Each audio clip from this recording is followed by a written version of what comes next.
Now for today's program, which is co-sponsored by Naranana, an event series that celebrates Jewish contributions to music and culture. David Marienthal is the son of London House and Mr. Kelly's nightclub co-owner, George Marienthal.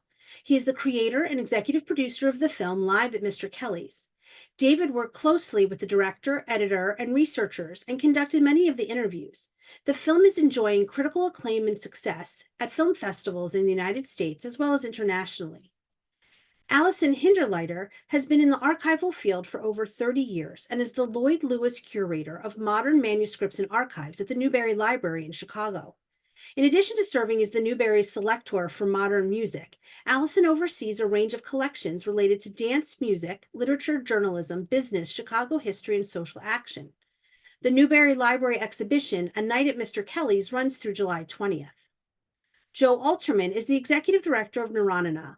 Joe is also a jazz musician and has performed at many world-renowned venues and with the likes of Ramsey Lewis and Houston Person. Joe can also be seen interviewing Ramsey Lewis and playing piano in the film Live at Mr. Kelly's. Please welcome David Marienthal, Alison Hinderliter, and Joe Alterman. Thanks so much, Suzanne. It's great to be here with you both. Talk about one of my favorite things. I'm sure one of y'all's favorite things too. And I guess I do have a unique role as the as a moderator today because I'm a part of this film, which I'm not usually a part of. These in that way, these kinds of things. So it's really special. I just thought I'd start out by first pointing out to anyone who may not have seen the film that there were three clubs owned by these two brothers, Marienthal brothers. There was Mr. Kelly's, which presented vocalists and comedians, and London House, which presented instrumentalists, mostly pianists. And then Happy Medium was mostly comedy. My interest in this era really began through the London House with the pianists. As a pianist, I grew up in Atlanta and asked for piano lessons. Immediately didn't like them and wanted to quit, but my parents wouldn't let me. It wasn't until my dad showed me a recording of Oscar Peterson playing live at the London House that I thought maybe I do love the piano. And it wasn't until years later when I began opening for Ramsey Lewis a few times a year in New York that I really became fascinated with this whole Mr. Kelly's London House thing. The reason I became fascinated with it is because I would open for Ramsey two or three times a year for a few years. And in between the two sets that we would do those nights, we'd sit together and he'd tell me stories, I'd ask him questions, and I'd learned so much. And then I remember him telling me that he played opposite Oscar Peterson at the London House for 3 weeks at a time, four sets at night, twice a year for many years. And I remember thinking, wow, if I'm getting this much from just one night, how much was he getting from all four of those sets each night, twice a year for many years? So all this is to say that, those Oscar Peterson London House recordings really make me wish I could experience just one night there. David, I was hoping you could start by bringing us back a little bit. I was curious what image comes to your mind's eye when you think of those days at London House, Mr. Kelly's, and Happy Medium. Well, I'm just so pleased to be here with you and the Moment magazine audience and Allison and Suzanne. It's great to have you on board, Joe, as you know, as the next generation or maybe a couple generations from the London House. And when we were making the film and doing the archive at the Newberry, we definitely had in mind, bringing this to the next generation and bringing it to the present. And you've been such a big part of the film, being not only, a big part of the story, talking to Ramsey Lewis, who's one of the biggest jazz stars that came out of the clubs, but also composing a lot of the music for it. So it's been a real pleasure. And now for you to bring us in contact with Moment Magazine. I guess, in terms of my impression of the clubs, again, with London House, as you say, was the premier jazz club and steakhouse, as opposed to Mr. Kelly's, which always had a stand-up comedian and a jazz singer, as well as great steaks, and the Happy Medium Theater that was specially built for comic reviews. So scripted comedy, very much like the predecessor to Saturday Night Live, as well as having a discotheque and music venue in the basement. But as a young, I guess where I touch base with you is my parents would dress me up every Sunday and take me to the London House, because that was more of an approachable for a family situation. And so I'd sit, or one table away from Oscar Peterson, Errol Garner, George Shearing, as a young man. And it's funny because even as a really 10 or 12-year old, I don't remember being fidgety, during those performances. I mean, I would just be enraptured by the way, really the physicality of these piano players and the way they would just, motivate the music. And it was just really a special treat. Oh, that's so special. That really, really is. I've always been curious where the names of these venues came from. Do you know? Well, I'll say the London House, and then Alison could jump in on Mr. Yeah. Kelly. Uh, the London House was in the London Guarantee Building, which was a beautiful vintage office building built at the most premier corner of Chicago, right at the former site of the Fort Dearborn that was the original settlement of Chicago on the Chicago River, and is still really probably the most photographed place in Chicago, across from the Wrigley Building and now across from the Apple Store. So it was named after the London Guarantee Building, and that's why they called it the London House. Yeah, thank you. If I can chime in, and just sort of echo my thanks to Suzanne and for Moment Magazine and to Joe and to David for putting all of this together. I'm really excited to be here and to talk about the Mr. Kelly's exhibit and talk a little bit about the Newberry Library and sort of the history. If I can just add, London Guarantee Building was the London Guarantee was an early life insurance company. So that's where the name comes from. It was a 1927 structure that's still there. Happy Medium is gone, and Mr. Kelly's has been renovated several times. It's still the brick building is still there, although it looks quite a bit different than it did when it was built in 1967. But the Mr. Kelly's was it was established in 1953. It had been a coffee shop called the Mayflower Coffee Shop in its old building, and then it was a diner for a year or so in 52 called L. Nemitz Diner, when the Marienthal brothers bought it.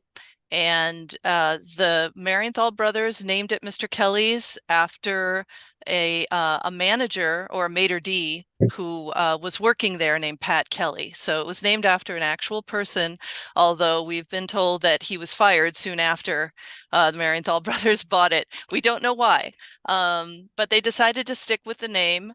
In one article I read in my research, it was supposedly fashioned to be an Irish style pub. So it makes total sense that it would be called Mr. Kelly, is a very Irish name. And it was when it was in 53, they did have a house band playing a jazz band, but it was a steakhouse that was fashioned after an Irish pub. And then as the years went by, the name stuck and the name recognition grew, so they weren't going to change it, even though they retooled it, 5 to 10 years after as a top entertainment venue. Oh, I'll yeah. just jump in with a little bit, sorry, about what, these were two Jewish brothers opening a nightclub in Richard Daley's Chicago with the Irish police force and the city council being all Irish. So it definitely probably helped to have an Irish name for their club. Well, I know Yeah. there's a big tradition of Jewish people coming to America, and whereas most immigrant groups who came to America, they aspired to be like the WASPs. Most Jewish people who came, over lived in like the black neighborhoods, and I know there's a big history of this, especially in Chicago with things like chess records and things like this. So I was just kind of curious, about how your dad and uncle got into this. Well, it did have to do with the Jewish community in Chicago. Their father was actually an architect, a well-known architect. Uh, and I, in fact, have his diploma from 1899 from the Art Institute. But he passed away when they were under 20 and unfortunately left the family without many resources. But they did have a large, extended Reformed Jewish community in Hyde Park and South Shore of Chicago. And so with that, they were able to get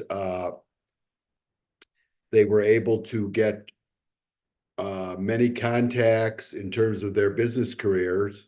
It turns out my grandmother, after being widowed, opened a children's clothing store in the Drake Hotel, which was the heart of the WASP community.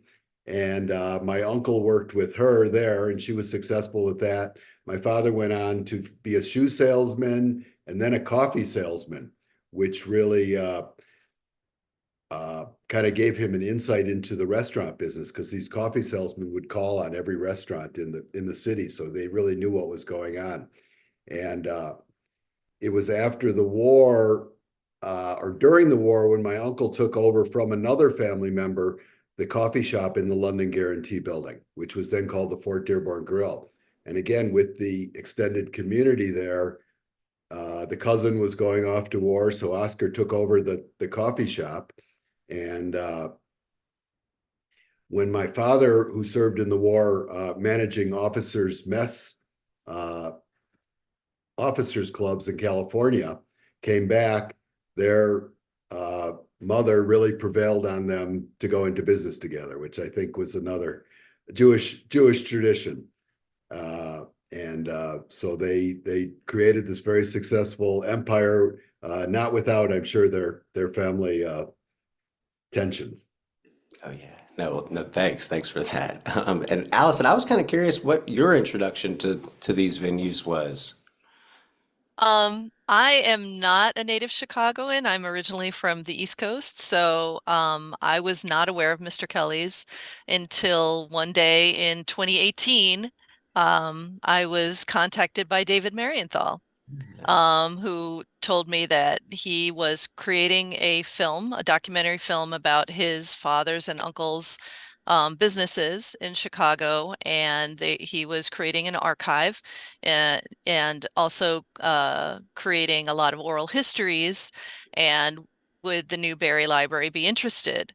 Mhm. And I was very intrigued and asked for more information, and then he invited me to his home where he had a lot of memorabilia out, and told me sort of in summary history about London House and Mr. Kelly's and the Happy Medium.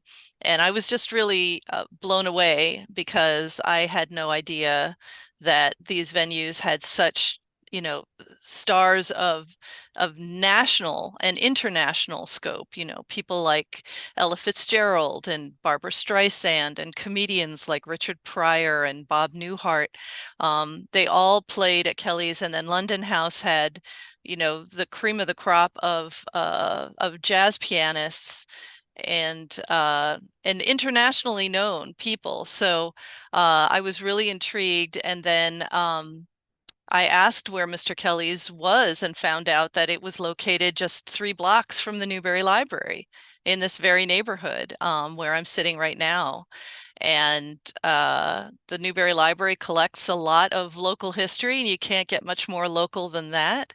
Um, and so that's sort of how I got to know. I'm also a big jazz and music fan and a comedy fan. And so I was personally really intrigued, but I was also intrigued in terms of it being a wonderful collection to go to the Newberry Library, not just for it being a local business and a wonderful piece of history, but Also, the fact that the clubs were very racially tolerant at the time in the 50s and 60s, even before the civil rights movement.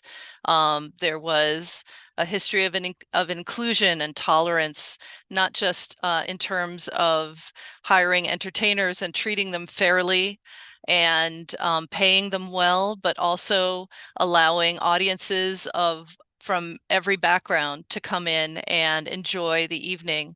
That's not something that you often hear about in Chicago, which is, the most segregated city in the United States.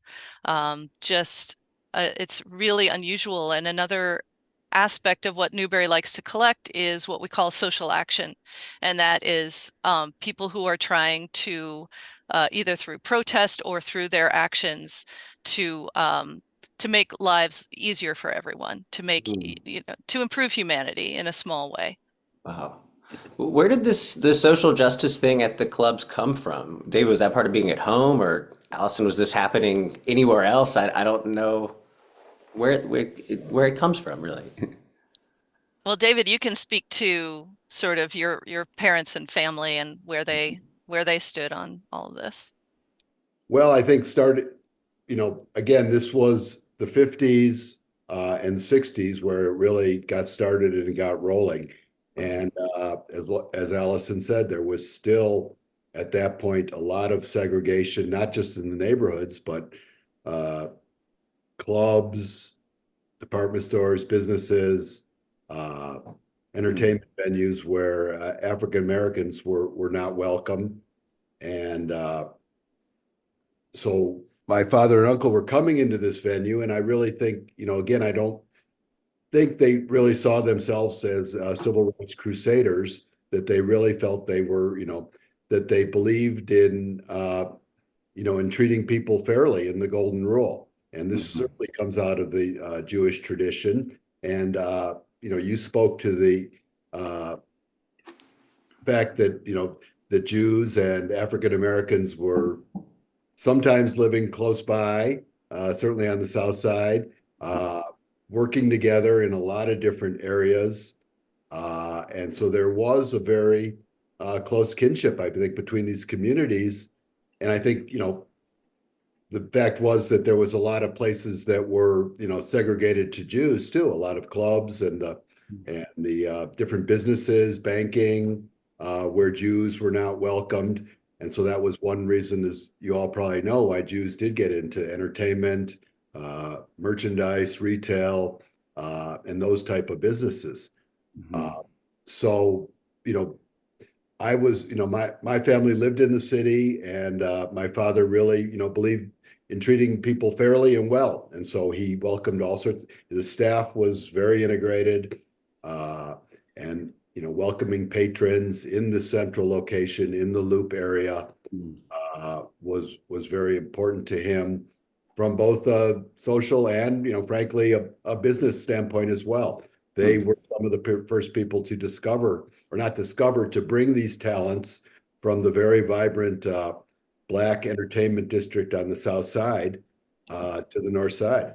Mm. Well, I know, like with chess records, for example, they weren't music fans. They were living in that area, and they just would go to a bar. I think it was called the Macumba Lounge, I think, and they'd see that people were packing this place to see these artists who were not didn't have any record deals. So they thought, people love this music, we should record them. And I'm just curious, was your dad and uncle, were they big music fans, or?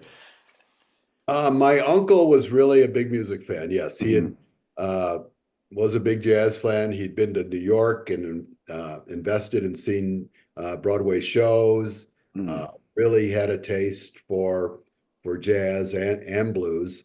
And my father, though, on the contrary, was more the business person, the food person, the accounting person. So that I think that was one of the great combinations that made it work. But I, Mm. even Oscar saw the opportunity there, Mhm. uh, as well as obviously the Black entertainers. I mean, a lot of these entertainments these venues on the South Side were really, not able to treat their entertainers very well in terms of salaries or accommodations. And so they, and a lot of impresarios Mm. took that image of really, taking advantage of the entertainers, which George and Oscar did not do. Right, right. You know, I was close with the journalist Nat Hentoff, the jazz writer, and whenever I'd mention his name to other jazz musicians, they would all say like, "Oh man, we love Nat. You know, he's one of us." And but most journalists who write about music, they would not have that same reaction. But I feel like when I mention your dad or your uncle or any of these clubs to people like Ramsey Lewis or Les McCann or whoever, they always have like the same reaction that musicians would have to Nat Hentoff. They're one of us. You know, they had nothing. It was only positive things to say, and it was just great to to see that. But I'm really honored to hear that again 50 years later, where somebody like Herbie Hancock would invite me into his home uh, to do an interview for the movie based on his respect for George and Oscar. mhm. Ramsey, again, your friend, was just so respectful of that, and Mm. so happy to have the opportunity. Well, even Les McCann, we would spend a lot of time talking about this, and what his memories of being at London House were. I mean, of course, he had a good memories playing music, but it was really like activities he would do with your dad and uncle. He'd talk about playing tennis. He said that someone, I think it was your uncle, entered him in a St. Patrick's Day competition because his last name was McCann. They thought they could fool everyone into thinking he's Irish, but he just had so many. He would talk about the green goddess salad. I mean, your aunt invented that there, is that right? Well, just another in terms of Yeah. the Jewish connection. My father was belonged to Bryn Mawr Country Club, and I don't know if any of you Chicagoans are out there, but that's a well-known Jewish country club and still is. Mhm. But at that point, African Americans were not accepted, and my father did bring. We have a great picture of Oscar Peterson uh, playing golf at Bryn Mawr. So, Wow. he definitely pushed the boundaries in that regard, and Wow. certainly welcoming people like Oscar Peterson, Les McCann, uh, Mm. home as well. Wow. Were y'all religious Jewish or? No, I was part of the Reformed. I don't know. I was part of the Reformed Jewish community there. I was confirmed and not bar mitzvahed at Temple Sholem. My father, like many Reformed Jews, would go to temple twice a year. Was a member of the temple. He grew up in Mount Sinai out in Hyde Park. Mm. But it was, I don't know if they used it. I don't think they distinguished it back then, but whether he was a cultural Jew or a religious Jew. Mm. I didn't know if any of I know the performers would often spend time at your house. I just didn't know if any of them joined for the holidays or for Shabbat or anything like that. I don't know if we did do a Passover, and I wish I could have a great story about that, but I'm afraid I don't. Well, Allison, I was curious. The 70s were a tumultuous or totally different period for these venues, and I know a lot played into that. I'm just curious. Like, I know there was the Martin Luther King assassination was played a big role. So did the popularity, the rise in rock and roll, um, and people stopped dressing up, going places. Really, I'm just curious what really uh, contributed to, the downfall, I guess is the, hopefully, I don't know if that's the right word, but you know what I'm saying. Yeah, I do. Yeah, and thanks for that question. Yeah, there was a pretty deep cultural shift in the 60s, I mean nationwide. And there was the rise of several, not just civil rights movement, but women's liberation movement, the gay rights movement, the anti-war movement, the hippies and the yippies who were out in Lincoln Park for the Democratic National Convention of 1968. And then the Black Power movement and the Brown Power movement. There were just so many sort of sea changes happening in the late 60s to the early 70s. And that, of course, had an effect on Chicagoans and the entertainment district that was the Gold Coast and Rush Street. And there were a lot of other factors that kind of changed Rush Street, but the small nightclubs did wind up starting to disappear. Another thing I think that we have to give credit to the Marienthals. They did such a wonderful job running it, but Oscar passed away in 1963, and then David's dad, George, passed away in 72, I believe. Is that correct? But before he passed away, he'd had been battling cancer, and so he had to stop working, and he sold it to a management organization.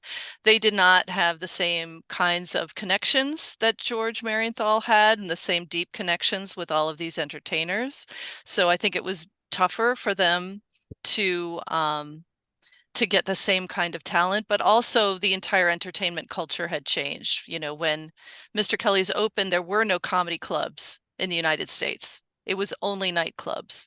And by the 1970s, comedy clubs had opened. There was more competition for comedians and also for jazz musicians. And you might remember from the film, Ramsey even said that it was getting tougher and tougher for him to clear 3 weeks in his schedule to perform at London House, because he had, I mean, luckily for him, he had so many other gigs, including big festival gigs, that he couldn't, you know, you'd be crazy to pass up because they paid so well and you attracted such a big audience. But if you think of Mr. Kelly's, which is a 200-seat club versus, you know, people both in jazz and in comedy who could be in theaters, you know, 2,000-seat theaters, or, you know, 20,000-seat arenas, it's a little difficult to compete in the same way. And Mr. Kelly's did really try to change with the times in terms of lowering the dress code so that they would bring in younger people. They also attracted younger people by diversifying their music offerings. So it wasn't just jazz anymore, it was rock and folk. Um, you know, that then even disco, you know, it's hard to believe, but the same place that had Mel Torme and Barbara Streisand perform also had the Pointer Sisters perform, and Captain and Tennille in the 70s. So they really did diversify, but I think it was kind of a losing battle, and they were not the only nightclubs to fold during this time. It really did. It was a national change. I don't know if David, you want to add anything to that? Well, I just was going to remind your viewers that on our Facebook page, Mr. Kelly's Chicago today, Mr. Kelly's Chicago. Today, I just posted an ad from 1972.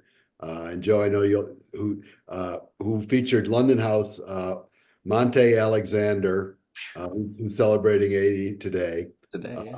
Billy Eckstein at Mr. Kelly's. The next acts coming were Kenny Rogers in the first edition, and and then later in the month, Dick Cavett. So these were and actually there was a point in there it said, get your entertainment, a full night of entertainment for $10. It's a good night. Definitely trying to to appeal to a lot of different audiences. As it got into the 70s. But as we all know, the urban fabric in the early 70s of the downtown was changing, with so many workers moving to the suburbs and not staying downtown after work. And it was a big change. Well, I know to me, tell me if I'm romanticizing this or not, but to me, a lot today, most venues I think of as entertainment venues. And I know these clubs were entertainment venues, but I really feel like they played like a big role in society. I mean, it wasn't just go to a concert. I mean, maybe it was, but am I over romanticizing this, or did this really play a role in society back then? Um, well, I agree. I agree. I mean, it played it played a small role in people's lives, in terms of the stories that David has collected and I've collected since we opened the exhibit, of people going there for prom and having a memorable night.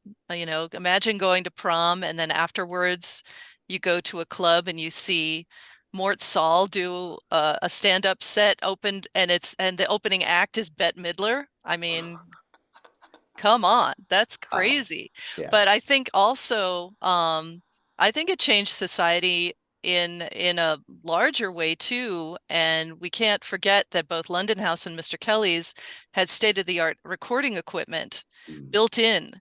And so we can enjoy a concert of Sarah Vaughan live at the London House, or Oscar Peterson, or Marion McPartland, or uh, Ella Fitzgerald at Mr. Kelly's in 1958. Those recordings live on, and people have been enjoying them since they were released in the late 50s, and they're still available and people are still enjoying them. Mm. And it's mentioned in the movie. Rhonda Hamilton, the jazz DJ out in Newark, New Jersey, says that a lot of these early recordings from London House went out over the airwaves to the armed through Armed Forces Radio. So it became a jazz was broadcasted globally from Chicago. And I think that's why you have jazz fans in Japan and Great Britain and, all over the world. Totally. Wow. Well, I Well, think what you it's- talked about in terms of it, Mr. Kelly's and London House being part of the Chicago community, really came out with these interviews. And mm, today, many people tell us so. They celebrated their prom there. They were engaged there. They closed their big business deal there. mm, They met their wife, including Herbie Hancock, that's right. there. And so it was really someplace that, again, I guess Chicago might have been a little smaller, but the whole community knew that this was a place where you didn't necessarily have to know the entertainer. Most of these people were unknown, but you knew that you wanted to, that it was a taste-making situation where Mhm. you knew you were going to see something new and different. And I think what you just mentioned too is the food, that a lot of places don't have this, beautiful steak dinner or Mhm. really, really high quality food. And even though it was expensive for the time, it was really considered a good value. And Mm. so I think that sharing that food with the music, with the comedy was really a big part of Mm. Ramsey would talk to me often about how when he was a kid, he'd go on his on the bus to piano lessons, and he'd always see that sign, "Make a date with the steak," above London House, and he always wanted. It would say next to it, now appearing Errol Garner or Teddy Wilson or whoever, and he always wanted to get there. And you talk about this thing where people would, have their prom there, make a business deal there. To me, as a pianist who looks up to, these historical figures so much, I realized that every musician of every generation has to learn the same lessons. And Ramsey would actually call London House. He said it could have been called London House University. And I was just hoping I could share some of the lessons he taught me from being there. The big one was, well, he told me first he learned how to pace a set by being at London House, because he said, first of all, the show starts and they're still serving drinks and taking orders. So the first few songs have to be presented with that in mind. So he said it was really, I mean, if you saw Ramsey Lewis live, he had a captivating way of going from one feel to another feel to he perfectly did this, and he credited that all to London House. And he said he learned how to quiet an audience from watching George Shearing. When people would get really loud, Shearing would make it look like he was playing, but he wasn't really playing. I think Judy Roberts had the best George Shearing learning how to quiet an audience story. I think she said that she had just gotten her first gig there, and she got really mad at the audience for talking. I think she almost put her hand on some guy or something like that, and I think your dad got real mad at her or whatever. And she said she went back to see Shearing, and there was one table talking, and everyone else was listening. And she said you kept hearing this rising level of shh, but you kept hearing the music, and finally Shearing, who was blind, he actually was asked in an interview one time, "Have you been blind all your life?" And he said, "Not yet," which I loved. But but anyway, they're all shushing the loud talking table, and Shearing just stops playing, and he picks up the mic and he goes, "I'm playing as quietly as I can," and she realized at that moment he used humor to quiet them, but also to win them over. Ramsey would also tell me about, and he didn't like to mention his name, but this pianist actually wrote an article about it where Eddie Higgins was playing opposite Oscar Peterson, and he he did something where uh, he did something where I guess Oscar took it as he was imitating him one night, and Ramsey said that he Oscar took him out back and had a very stern talk with him. And Eddie Higgins wrote an article that he said where he said Oscar said this to him. He said, "So just remember one thing, Mr. Higgins. When you go up there to play, don't compare yourself to me or to anyone else. You play your music your way and play it the best you have in you every set, every night. That's called professionalism." And then Eddie Higgins said, and he turned and walked back into the club without a further word. I've never forgot that night for two reasons. It was excellent advice from someone I admired and respected tremendously, and it showed me that he cared about me deeply. But I think one of the last one I wanted to share, which was really big for me in my life, was before I met any of my heroes, I had opportunity to play a show at the Blue Note in Imaja Mall, sitting in the front row, and I was scared to death playing in front of it, like scared to death. And I realized at that point that I had no idea how to approach the situation when you're performing in front of one of your heroes like that. And I needed to learn how. And so finally, I felt okay by the time I met Les McCann, and I shared this story with Les about playing in front of Ahmad, and he said he wanted to share his similar story with me. He had been about my age at the time, and he was playing his first big gig in Chicago at the London House. He was really excited because all his other gigs in Chicago were not on nice pianos, so he felt like getting a gig at the London House was like a huge step up, vote of confidence thing. He said he's about to walk on stage for his first big gig, and in walks Oscar Peterson. And Les says, I freaked out too. So he said he went over to Oscar's table and he said, "Oscar, I love you, but I can't play in front of you." And Oscar said to him, "I didn't come here to hear me. I came here to hear you." And Les said that changed his life. He made him feel like it was okay to be himself from then on. And I feel like, as a young musician, trying to learn these lessons, like how to quiet an audience or how to, imitating other people or whatever. The best stories of these lessons I've heard come from London House. So I just appreciate y'all letting me take a minute to share some of those because they're really special to me. Those are Thank you. great, Joe. It's Yeah. unbelievable how it influenced you. I think another part of maybe what was really inspirational for the performers, now that thinking about it, is the staff.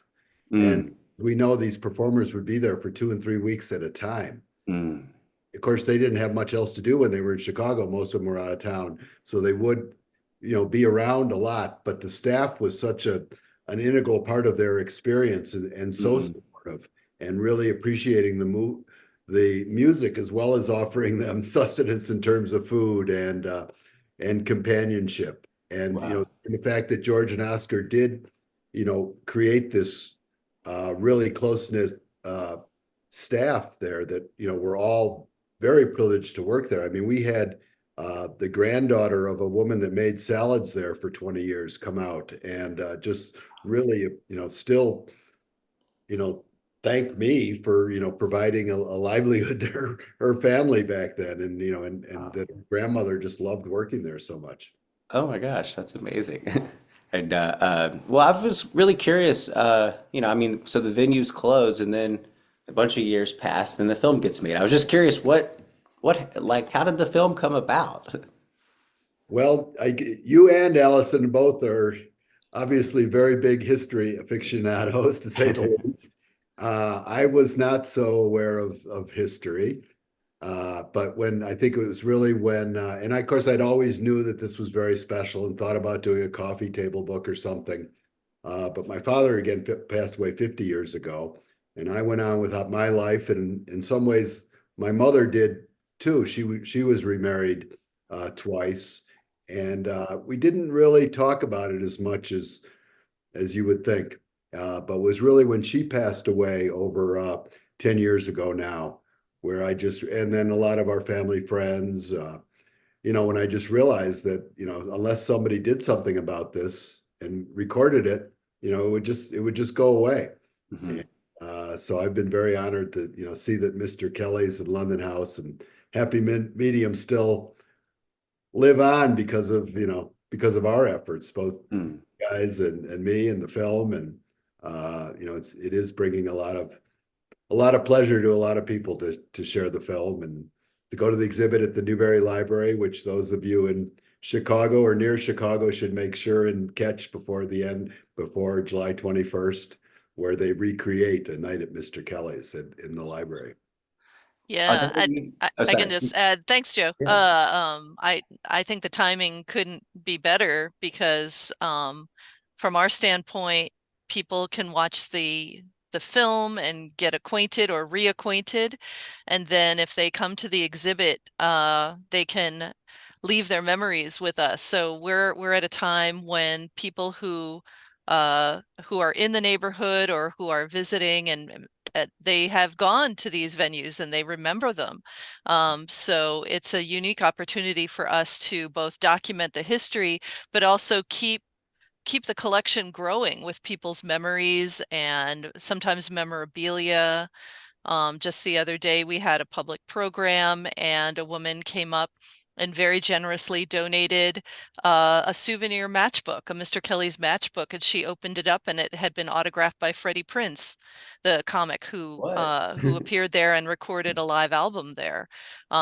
Things like that are very special. So we're really just grateful to David for having the foresight to want to document this history and also want to put it in a public repository. I mean, the Newberry is a private library, but we are open to the public, and the exhibit is open and free to anyone, regardless of age. And then the research collection that makes up the bulk of the exhibit will be stored here permanently and will be available for research and other kinds of projects, any kind of project you can think of. Mm. Wow. Well, I just had a couple more questions before we turned it over to the audience questions.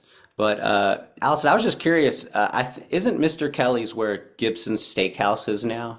That's correct. So, Mr. Kelly's um, was it, like I said, it had taken over a diner in 1953, and then they had a fire, a pretty devastating fire in November of 66, Mm. and it was rebuilt, and it reopened in May of 1967, so 57 years ago.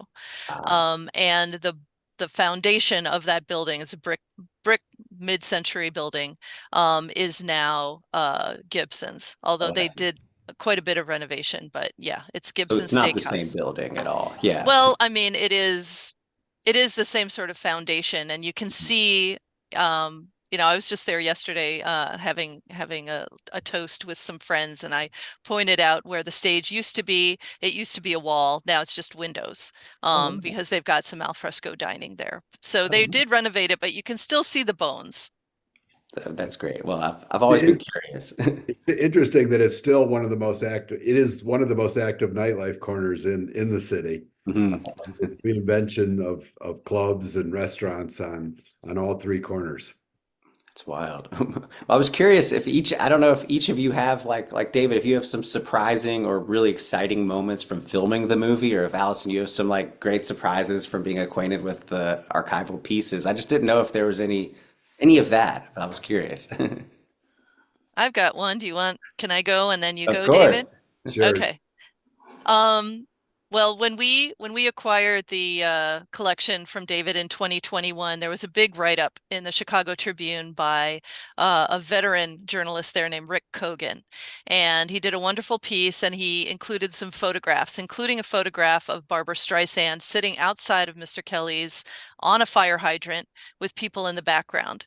I was contacted by two women who had seen the article and seen the photograph and said, that man in the background is our father.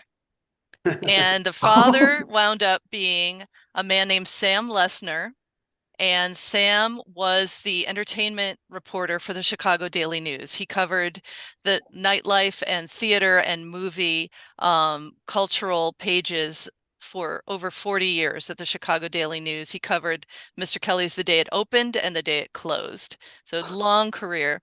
And these two women, his daughters, had had his collection in boxes under one of their ping pong tables for years, wondering what to do with this collection. So they contacted me and I said, yes, of course, we would love to have the papers and photographs and clippings of this journalist, not just because he's tied to Mr. Kelly's, but because he's tied to, the Chicago entertainment history going back to the early 50s. And so I thank you, Judy and Roberta, for finding me and making that phone call. And we do have a couple of Sam Lesner's clippings in the exhibit. They're wonderful illustrations. So it's just an example of how one seed collection can grow other complementary collections and really make it us more enriched by all of that. It's an amazing story. Wow. I guess my story would be that during the course of the filming and raising money for the film, we did a series of events. It's the City Winery in Chicago, where we recreated the Ella Fitzgerald and Sarah Vaughan albums with young talent, and they were a big hit. And at one point, a elderly African American man came up to me and afterwards and said he appreciated the show, and he really appreciate it because he was at Mr. Kelly's every week. And then he said, well, I was an undercover cop. So I said, wow, this is going to be what I really want to hear, the stories of where, the underbelly of Chicago. But it turns out that he was there every week because he was dating a white woman. And this was the one of the few places he could go where he'd feel welcome. And the Oscar would actually save him a table. Obviously, he was there every week, and he'd be able to sit with her, cups in it, and some of the other columnists. And he just turned out to be so generous. And when we interviewed him, he actually brought a statement that he wanted to read, that for honoring George and Oscar for providing this multicultural haven in the downtown Chicago area. Wow, wow. Well, I guess just my last question before we turn it over to the audience is, I guess, is there anything in your minds that's comparable today, and or what would you like people to take away from the film or the exhibit? Well, I think you should answer that, Joe, since you're in clubs 300 nights That's a a year. good point. I never got to go to these clubs though. Right. In Berlin and New York, I guess, is still been going. That's true, yeah. That's a candidate. To me, I look at it as kind of following in my father and uncle's footsteps with all the good history and education and social importance of the clubs. What I really would like people to take away is 80 minutes of entertainment from watching the film. And I really, tried to, I think we have a lot of great people in there, including you, Joe, and very personable, and we tell some good jokes and hear some great music. And I just hope that, all of you and the Moment audience enjoyed the film. Yeah, that's a big question, Joe. I I think know, sorry. no, that's quite all right. I think Chicago still has an extremely vibrant nightlife. There's something for everyone. There's a lot of small theaters. There's a lot of small dance companies. There's a lot of small intimate venues. You may not see a Bette Midler, but you may see a Tamika Reed, for example, at a small place like Constellation or the Hungry Brain. Some of these great little jazz clubs that host a lot of really amazing jazz musicians. People like Ken Vandermark came out of there, and there's just so many. But in terms of the exhibit, putting on my Newberry hat and not my jazz fan hat, we really do want people to come and view and experience sort of get a little taste of what it might have been like to be in Chicago in the mid 50s and see all of these names that that they have maybe not thought of for a while. We want people to, we've got an in-gallery video, which is different from the film, where we're playing full songs of Ella Fitzgerald, Billie Holiday, and Sarah Vaughan, all recorded live at Mr. Kelly's. So that's exciting. We also have a snippet of Mort Saul performing live in the club, a comedy act in 1962, which we got permission to show just for the run of the exhibit. So you won't find it on YouTube, and you won't find it anywhere else except for the Paley Center in New York City. We want people to engage with these materials. We want them to be curious and learn more about the Newberry while they're here because we've got amazing collections that go back 600 years, and they cover all different aspects of the humanities and human existence. So we just want people to enjoy themselves, but also whet their appetite for more. That's great. Well, I can't wait to see it.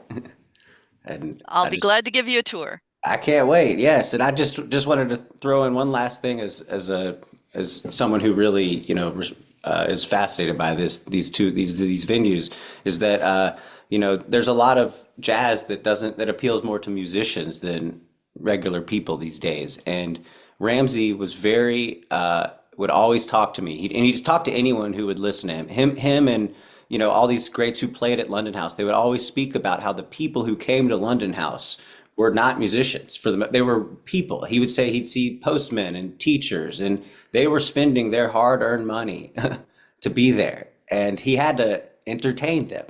And he would also, the last thing I'll share is that he would say that when he thought, the image that would come to his mind is these people in the audience listening to him or Ahmad Jamal or whoever. He remembered everyone who had straws in their drinks, they'd be dancing with their straws. And I just think that's a great image. But thank y'all so much. We'll turn it over to the audience questions now. Great. Thank you all for that. That was fantastic. And I just want to note that several people in the Q&A have posted comments about going there or having relatives who perform there. And I will send you after this their emails and names so that you can be in contact with them if you choose to be.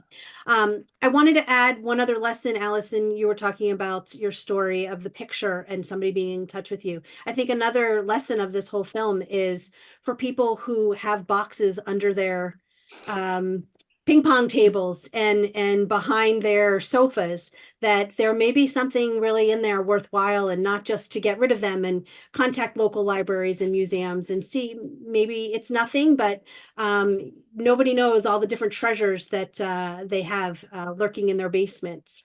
So the first question I wanted to know, somebody had already asked about the mob and the police towards your ending of your comment there before, David. Was there a presence of mob people who came to these clubs? Do you know?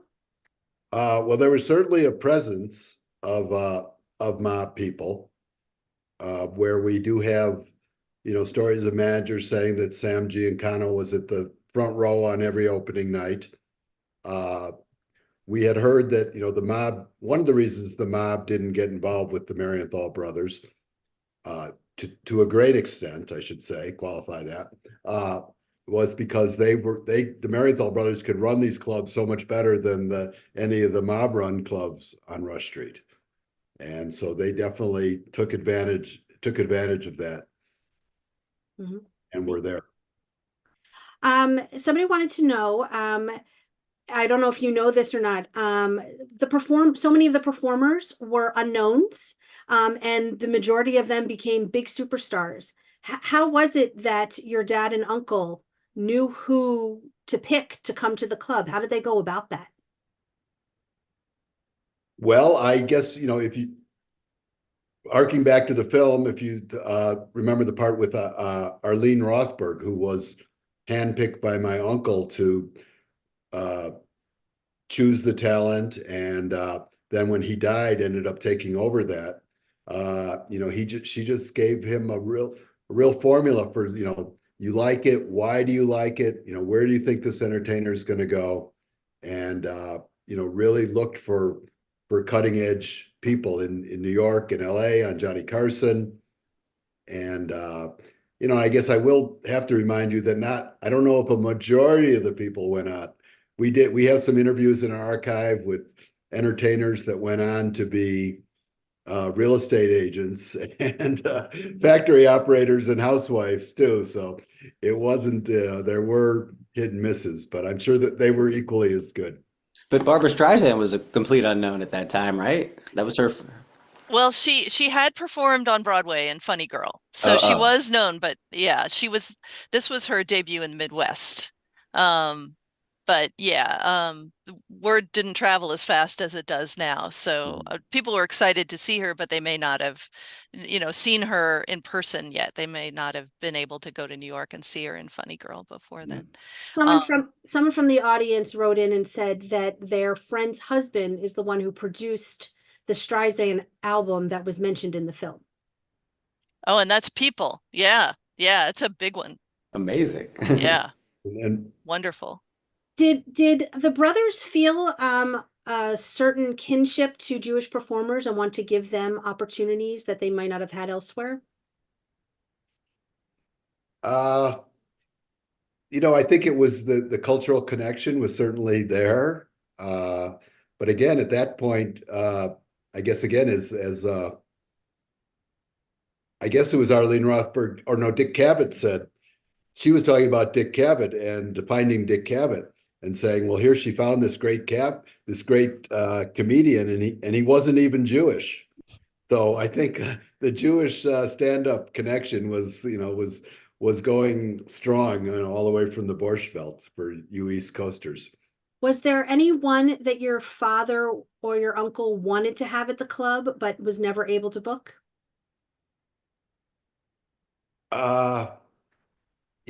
Believe it or not, my father was a big Herb Alpert and Tijuana Brass fan, but he ultimately did able to get him for the London House. Very nice. And lastly, you were a kid when this was all going on, David, but do you have any one particular memory or interaction with a particular performer that really stands out in your mind as a kid? Well, I think the Smothers Brothers, obviously they were such brilliant entertainers that they could, cross any generation and get you laughing. And they used to come over to our house for some of the dinner parties, and they used to just hang out and with me and my two younger brothers and just goof around and do their act and pound on the guitar. And it was just, it's just so much fun. Great. Well, on that note, we do need to wrap up. I want to remind everybody that it is a night at Mr. Kelly's at the Newberry Library, and you said that's till July 20th, 21st, Alison? Oh, yeah, it closes Saturday, July 20th at 5:00 p.m. So if you're in Chicago, go see that. Please. For everybody here who is registered for today's program, a link was sent and a password to the film in the original registration confirmation that you received from Zoom. Another email, a follow-up email will go out tonight and we'll include that link. David, people want to know if they're not able to watch that link, by the way, will be available through the weekend. If they have friends who want to see the movie at another time, is there another way to see it? Will it be coming to a town near them? Well, it's actually available on Amazon. So you can certainly download it or buy that or buy the DVD on Amazon, and we'd love to have you share it. We're always doing posting interesting material on our Facebook page, and so if you could follow us there, and I will you're welcome to put my email address in the. Sure. I will do that. And I did put the link to the Facebook group as well as to the library and Joe's music website. And everybody should have that. Again, thank you, David and Allison and Joe, for a really wonderful, enjoyable conversation. If you have not had a chance to see the film, I really encourage you to do so. And we will see everybody next time. Remember to go to momentmag.com and you can sign up for our upcoming programs. Thank you. Thank you, Suzanne. It's been a pleasure. It's been fun.